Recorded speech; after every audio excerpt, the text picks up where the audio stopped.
নমস্কার বন্ধুরা আপনি নতুন একটা চার্জার তৈরি করবেন। তো চার্জার তৈরি করতে গেলে পুরনো চার্জার থেকে নতুন চার্জার তৈরি করতে গেলে কি কি লাগবে আমি টেস্ট করার জন্য আমি একটা ব্লুটুথের সার্কিট নিয়ে নিয়েছি।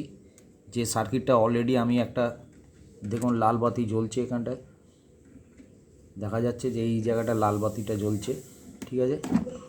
এই অফ করলাম, আবার দিচ্ছি, লাল বাতি জ্বলছে, ঠিক আছে। এমনি একটা নিয়ে নিলাম আমি যে টেস্টিং করার জন্য লাইনটা ঠিক পাচ্ছি কিনা। এবার কি করব, আমি এইরকম একটা চার্জার যেটা আমি বানাতে চাই তার জ্যাকটা এইরকম আছে, ঠিক আছে। আমি কি করব, এখান থেকে একটা প্লায়ার নেব, এই প্লায়ার দিয়ে আমি এই জ্যাকটাকে এখান থেকে কেটে বার করে দেব। এবার বার করে দেওয়ার পর কী করব, এই লাইনটাকে আমি ছিলব। দ্বিতীয় কথা, আমার এই রকম পিনের দরকার, তো আমি এই রকম পিনের জন্য আমি তৈরি করে নিচ্ছি চার্জারটাকে। আমি কি করব, পিনটাকে এখানে জাস্ট লাগিয়ে রেখে দেবো। তো এর দুটো পয়েন্ট আমি কেটে নিচ্ছি, নেগেটিভ পজিটিভ লাল সাদা যা কিছু আছে এটা তো কেটে বাদ দিয়ে দিয়েছি। এবার আমি এটাকে ছিলব, কানেকশান দেবো। তো বন্ধুরা, আমি নেগেটিভ পজিটিভ লাইনটা পেয়ে গেছি। এখানে দেখুন মিটারে দেখাচ্ছে 5 ভোল্টের আমি সাপ্লাই পাচ্ছি।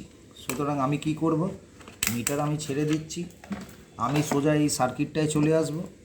সার্কিটটা চলে আসার পর এই যে লাল তারটা আমি লাগিয়ে দেবো। এটাকে আমি মনে করে নিলাম এটা পজিটিভ, যেহেতু আমার লাইনটা চেক করা আছে আমি জানি কোনটা পজিটিভ। আর যে এইটা সাদা তারটা আছে আমি এটাকে নেগেটিভ মনে করছি। তো আমি নেগেটিভ লাইনটা এখানে জুড়িয়ে দিলাম। যখন আমি নেগেটিভ লাইনটা জুড়ে দিলাম তখন আমি কি দেখব, যে আমার লাইনটা চলে এসছে কিনা। দেখুন এখানে লাল লাইট জ্বলছে, আমি এখানে লাল লাইটটা পেয়ে গেছি। তো আমি এখানে আবার যখন ইনপুট করছি তখন লাল লাইটটা জ্বলছে, তার মানে আমার চার্জার ওকে। এখানে 5 ভোল্ট সাপ্লাই আমাকে দিচ্ছে। আমার এটা পুরনো চার্জার ছিল, স্যামসাং চার্জার। এই চার্জারে আমি দিচ্ছি, দেখুন এখানে জয়েন করেছি। সুতরাং আমার পিনটা কেমন ছিল দেখুন, এই এত বড় আগেকার পুরনো পিন ছিল, যেটা আমাদের এখনকার মোবাইলে লাগে না।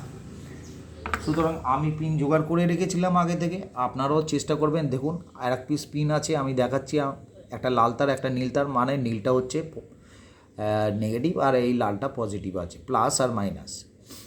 তো এরকম চার্জারে যাদের পিন আছে তাদেরই লেগে যাবে। এই রকম যেগুলো আছে আপনাদের, মানে চার্জার আছে যেগুলো আপনার ফোন চার্জ দেন, খুব সহজেই আপনারা এটা বানিয়ে ফেলতে পারবেন। কেমন লাগলো বন্ধুরা অবশ্যই আমাকে কমেন্টে জানাবেন। এই রকম আরও টিপস আমি আপনাদের দেবো। ভালো থাকবেন।